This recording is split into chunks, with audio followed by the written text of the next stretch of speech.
Gua agak kaget dengan episode awal Alice in Borderland ini yang sudah ngasih sensasi deg-degan langsung ke penontonnya tanpa ngasih basa-basi dulu kayak video yang gua buat ini. Basa-basi dikit lah.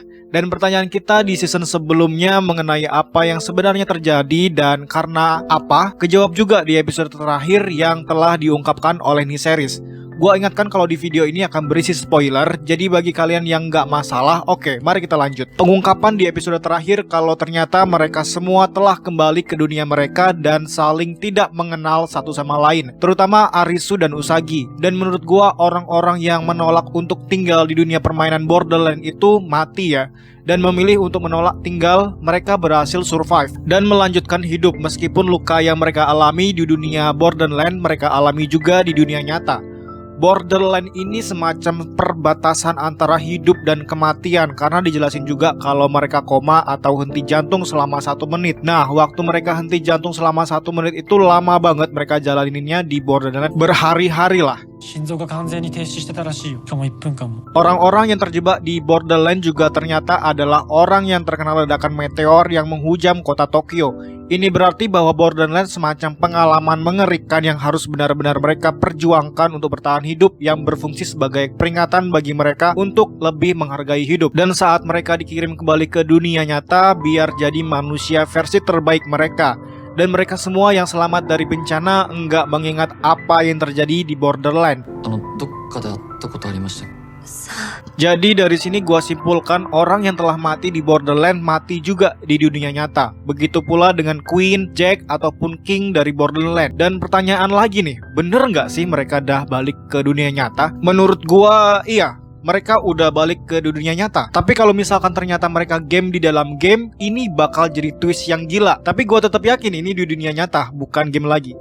Kalau kalian gimana? Permainan Arisu dan Usagi yang terakhir agar mereka bisa kembali ke dunia nyata adalah melawan Queen of the Heart, Mira, yang pernah kita lihat di season pertama. Meskipun permainan termasuk mudah, karena walaupun kalah, Usagi dan Arisu itu tetap bisa balik ke dunia mereka asalkan enggak keluar dari game aja. Nah, ini titik tersulitnya, di mana Mira ini bisa kayak bikin semacam ilusi pikiran yang ngebuat Arisu terjebak.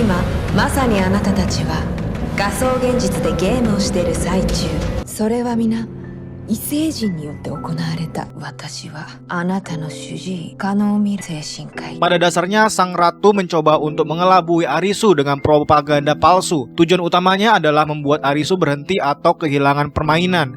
Begitulah caranya kalah. Jadi bagian dimana Mira berbicara tentang teknologi canggih, alien, dan dia menjadi terapis Arisu, semua itu hanyalah tipuan untuk membuat Arisu keluar dari permainan. Dan pengungkapan terbesar dalam season kali ini adalah memperlihatkan kartu yang ada di luar rumah sakit. Dan di sana baru kelihatan ternyata ada kartu Joker. Kalau dalam permainan kartu, Joker ini semacam kartu liar atau kartu tertinggi yang nggak bisa dikalahin. Ini bisa jadi kemungkinan ada permainan yang lebih besar dan menantang dibandingkan kartu Queen ataupun King. Memungkinkan juga buat ngelanjutin cerita untuk season ketiga nanti. Tapi kalau kita merujuk ke manga Alice in Borderland, Joker ini digambarkan sebagai seorang tukang perahu dan entitas yang mengawasi Borderland. Karakter ini muncul di manga saat permainan terakhir melawan Mira. Arisu saat itu menanyakan apakah Joker itu Tuhan atau iblis. Joker menjawab dengan mengatakan bahwa dia bukan salah satu dari mereka dan dia hanyalah perantara. Dalam manga, Joker adalah entitas yang mengangkut orang-orang yang meninggal di Borderlands ke alam baka dan mengangkut mereka yang bertahan hidup kembali ke dunia nyata, yang sama kayak mitologi Yunani bernama Charon. Kemunculan Joker itu bisa jadi sebagai pengungkapan bahwa karakter itulah penyebab Usagi, Arisu, dan lainnya bisa kembali ke dunia nyata, karena dalam manganya Joker itulah yang mengantarkan orang-orang ke alam baka atau ke dunia nyata sesuai dengan pilihan mereka, atau bisa jadi juga merubah cerita dari manganya dan ngebuat karakter Joker yang ada di manga yang hanya sebagai pemantau, penjaga, dan seorang tukang perahu diubah jadi lebih kuat, lebih berbahaya, dan lebih berperan dalam series Alice in Borderland. Dan bisa jadi kartu Joker di ending ini sebagai petunjuk kalau permainan belum selesai dan ada orang yang punya peran tinggi lagi dan permainan yang lebih berbahaya, yakni permainan si Joker tadi.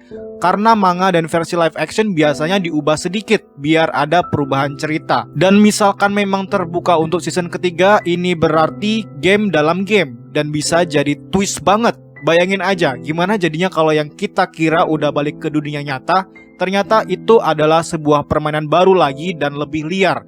tulis aja teori kalian dan pendapat kalian gimana mengenai endingnya di komentar bawah. Karena ini cuma teori sok taunya gua. Jadi sekian video gua kali ini, sampai jumpa di lain video. Terima kasih dan jangan lupa bertobat.